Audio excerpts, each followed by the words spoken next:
اچانک انہوں نے میری جائیداد کی دیکھ بھال اور ان کے تمام قانونی معاملات میں حد سے زیادہ دلچسپی لینا شروع کر دی تھی۔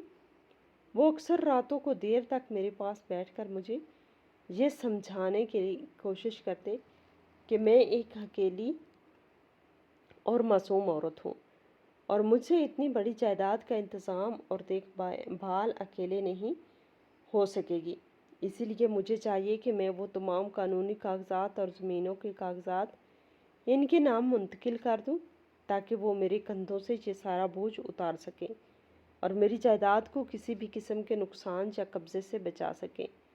مجھے ان کی ہر بات میں خلوص اور ہمدردی نظر آتی تھی اور میں نے کبھی خواب میں بھی نہیں سوچا تھا کہ ان کی اس ہمدردی کے پیچھے ایک اتنی بڑی اور جان لیوا سازش چھپی ہوئی ہے۔ میرے رونگٹے کھڑے ہو گئے جب مجھے وہ دن یاد آیا جو بس پچھلے ہی ہفتے کی بات تھی، جب وہ نہایت عجلت اور اصرار کے ساتھ چند قانونی کاغذات اور انتقال نامے لے کر میرے پاس آئے تھے اور انہوں نے مجھے اپنی محبت برے اور دل فریب انداز میں الجھا کر مجھ سے ان تمام کاغذات پر دستخط کروا لیے تھے جن کی روح سے میری تمام جائیداد اور میرے والدین کی ساری عمر کی کمائی قانونی طور پر ان کے نام منتقل ہو چکی تھی۔ انہوں نے دستخط کرواتے وقت مجھے یہی یقین دلایا تھا کہ یہ سب محض رسمی کارروائی ہے اور اس کا مقصد صرف سرکاری معاملات اور دیگر پیچیدگیوں سے بچنا ہے، اور میں ان کی محبت میں اندھی ہو کر ان کی ہر بات پر بنا سوچے سمجھے عمل کر بیٹھی تھی۔ اب جب وہ پرچی میرے ہاتھ میں تھی اور اس پر لکھے ہوئے الفاظ میرے دماغ میں کسی ہتھوڑے کی طرح برس رہے تھے تو مجھے اپنے شوہر کے اس بچھائے ہوئے جال اور اس کی تمام تر گھناؤنی سازش کی مکمل سمجھ آ چکی تھی۔ مجھے اب اس بات کا پورا یقین ہو چلا تھا کہ اس کی پہلی بیوی کی طرح اب میری باوری تھی۔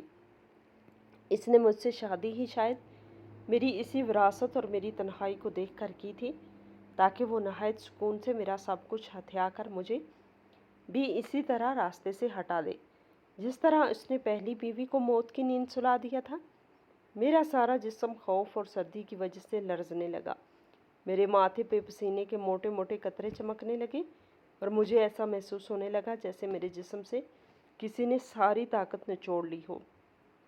میں نے ڈرتے ڈرتے اپنی نظریں اوپر اٹھا کر میز کی دوسری جانب بیٹھے ہوئے اس شخص کی طرف دیکھا جو قانون کی نظر میں میرا محافظ اور میرا شریک حیات تھا۔ وہ اس وقت بہت اطمینان سے اپنے بٹوے میں باقی بچ جانے والی رقم واپس رکھ رہا تھا۔ اس کے چہرے سے وہ تمام گھبراہٹ اور پریشانی غائب ہو چکی تھی جو چند لمحے پہلے اس خادم کو دیکھ کر طاری ہوئی تھی۔ وہ نہایت پرسکون اور مطمئن انداز میں اپنے منہ کو رومال سے صاف کر رہا تھا اور اس کی آنکھوں میں وہی پرانی اور مانوس چمک تھی جو اس نے پچھلے کئی سالوں سے میرے سامنے ایک بہترین اور شریف انسان کا روپ دہارنے کے لیے سجا رکھی تھی۔ اس کی اس بے حسی اور اس کے اس پرسکون چہرے کو دیکھ کر مجھے اس سے شدید کراہت اور گھن آنے لگی تھی۔ میرے اندر ایک طوفان مچا ہوا تھا اور میرا دل چاہ رہا تھا کہ میں زور زور سے چیخوں اور اس بام خانے میں موجود تمام لوگوں کو بتاؤں کہ یہ شخص جو بظاہر ایک بہت ہی مہذب اور معزز انسان لگ رہا ہے، یہ دراصل ایک انتہائی سفاک قاتل اور ایک درندہ ہے جس نے دولت کی لالچ میں 2 انسانوں کی زندگیاں تباہ کی ہیں اور اب تیسری زندگی میری ہے جس کا یہ سودا کر چکا ہے۔ میں اس کا گریبان پکڑ کر اس سے پوچھنا چاہتی تھی کہ اس نے میرے ساتھ ایسا کیوں کیا۔ میں نے تو اسے اپنی جان سے بھی زیادہ چاہا تھا اور اس پر اندھا اعتماد کیا تھا، لیکن میں جانتی تھی کہ میرا کوئی بھی جذباتی رد عمل یا میری کوئی بھی جلد بازی اس وقت میری جان کے لیے سب سے بڑا خطرہ بن سکتی ہے۔ وہ ایک شاطر اور انتہائی خطرناک انسان تھا اور اگر اسے ذرا سا بھی شک ہو جاتا کہ مجھے اس کے ماضی کے اس بھیانک راز کا علم ہو چکا ہے تو وہ مجھے اس جگہ سے زندہ واپس نہ جانے دیتا۔ میری جان اس وقت لفظی اور عملی دونوں معنوں میں اس کی مٹھی میں تھی۔ میں نے دوبارہ نگاہیں نیچی کر لی اور اپنی بند مٹھی میں موجود اس پرچی کو مزید سختی سے دبا لیا۔ میرے دماغ میں اب بچاؤ کے مختلف راستے اور تدبیریں گردش کرنے لگی تھی۔ مجھے اندازہ ہو رہا تھا کہ آج کی یہ شاندار رات اور یہ سالگرہ کی تقریب بھی شاید اس کے اسی خونی منصوبے کا ایک حصہ ہے۔ شاید وہ آج رات ہی مجھے کسی بہانے سے راستے سے ہٹانے کا ارادہ رکھتا ہے اور اس نے مجھے یہاں لا کر میرے لیے کوئی موت کا جال بچھا رکھا ہے۔ مجھے اچانک اس کھانے کا خیال آیا جو ہم ابھی کھا رہے تھے اور میرے پیٹ میں ایک عجیب سا مروڑ اٹھا۔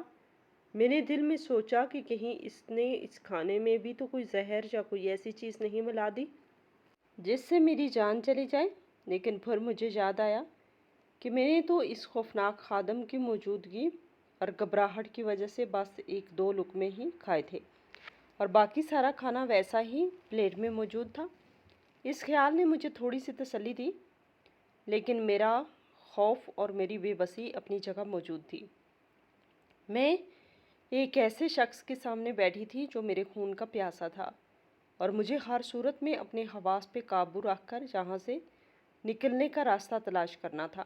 میں جانتی تھی کہ اب اگر میں نے زندگی کی بھیک مانگنی ہے اور اپنے آپ کو اس قاتل کے چنگل سے بچانا ہے تو مجھے اس سے بھی زیادہ بڑی اور شاندار اداکاری کرنی ہوگی۔ مجھے اسے یہ باور کروانا ہوگا کہ میں اب بھی اس کی وہی بیوقوف اور محبت میں اندھی بیوی ہوں جسے کسی بات کی کوئی خبر نہیں اور جو اس کی ہر بات پر آنکھیں بند کر کے یقین رکھتی ہے۔ میں نے گہرے گہرے سانس لیتے اور اپنے کانپتے ہوئے اعصاب کو پرسکون کرنے کی ایک انتہائی مشکل اور تکلیف دہ کوشش کی۔ میرا ہر ایک سانس میرے گلے میں کانٹوں کی طرح چبھ رہا تھا اور میری آنکھوں میں آنے والے آنسوؤں کو پیچھے دھکیلنا میرے لیے دنیا کا سب سے مشکل کام لگ رہا تھا، لیکن میرے پاس اور کوئی راستہ نہیں تھا۔ مجھے اب صرف اپنے لیے اور اپنی زندگی کے لیے لڑنا تھا، اور وہ بھی مکمل خاموشی اور ہوشیاری کے ساتھ۔ میں نے اس پرچی کو انتہائی احتیاط کے ساتھ اپنے لباس کے تہوں میں چھپا لیا اور اپنے چہرے کے تمام تاثرات کو بدلنے کی کوشش کی جو میرے اندر کے طوفان کی چغلی کھا رہے تھے۔ میں جانتی تھی کہ اب اگلا ہر ایک لمحہ اور میری ہر ایک حرکت میری زندگی اور موت کا فیصلہ کرے گی، اور یہ ادھوری کہانی جو اس پرچی پر لکھی ہوئی تھی اب میرے اپنے ہاتھوں سے انجام تک پہنچنے والی تھی۔ لیکن اس سے پہلے مجھے اس قاتل کے ساتھ آنکھ ملانی تھی اور اسے یہ احساس نہیں ہونے دینا تھا کہ میں اس کی موت کا پروانہ میرے ہاتھ میں آ چکا ہے اور میں اس کی اس بھیانک حقیقت سے مکمل طور پر واقف ہو چکی ہوں۔ میری زندگی کا وہ سب سے خوفناک اور طویل ترین لمحہ تھا جب میں نے دوبارہ اپنے شوہر کی طرف دیکھنے کا ارادہ کیا اور اپنے چہرے پر ایک جھوٹی اور بے جان مسکراہٹ سجانے کی کوشش کی تاکہ وہ میری حالت کو بھانپ نہ سکے اور میرا راز وقت سے پہلے اس پر ظاہر نہ ہو جائے۔ میرے دل کی دھڑکن اب بھی بے قابو تھی، لیکن اب ان دھڑکنوں میں خوف کے ساتھ ساتھ ایک زندہ رہنے کی تڑپ اور ایک بغاوت نے بھی جنم لے لیا تھا جس نے مجھے اپنے حواس کھونے سے بچا لیا تھا، اور میں اس خاموش جنگ کے لیے تیار ہو رہی تھی جو مجھے اس باہم خانے کی 4 دیواری میں اس قاتل کے ساتھ لڑنی تھی، بغیر کوئی شور کیے اور بغیر کوئی ہتھیار اٹھائے۔ میرے شوہر نے میز پر رکھے ہوئے بٹوے کو اپنی پینٹ کی پچھلی جیب میں ڈالا اور میری طرف دیکھ کر ایک نہایت ہی مطمئن اور پرسکون مسکراہٹ کے ساتھ بولے کہ بیگم، کیا اب ہم چلیں؟ یہ سنتے ہی میں نے اپنے اندر کے تمام تر خوف اور لرزتے ہوئے اعصاب کو یکجا کیا اور اپنے چہرے پر ایک نہایت ہی پرسکون اور جھوٹی مسکراہٹ سجا لی۔ میں نے ان کی آنکھوں میں دیکھتے ہوئے نہایت نرمی سے جواب دیا کہ جی بالکل، آپ ایسا کریں کہ خدمتگار کو بلائیں اور اسے گاڑی باہر نکالنے کا کہیں، تب تک میں ذرا طہارت خانے سے ہو کر آتی ہوں۔ میرے لہجے میں اس قدر سکون اور عام پن تھا کہ انہیں مجھ پر رتی بھر بھی شک نہ ہوا اور نہ ہی میرے چہرے پر انہیں میری اندرونی کیفیت کا کوئی اندازہ ہو سکا۔ انہوں نے اس بات میں سر ہلایا اور اپنی جگہ سے اٹھ کھڑے ہوئے۔ میں بھی اپنی کرسی سے اٹھی اور نہایت دھیمے قدموں سے طہارت خانے کی طرف بڑھنے لگی۔ میرے قدم زمین پر پڑ تو رہے تھے، لیکن مجھے اپنا جسم روئی کی طرح ہلکا اور بے جان سا محسوس ہو رہا تھا۔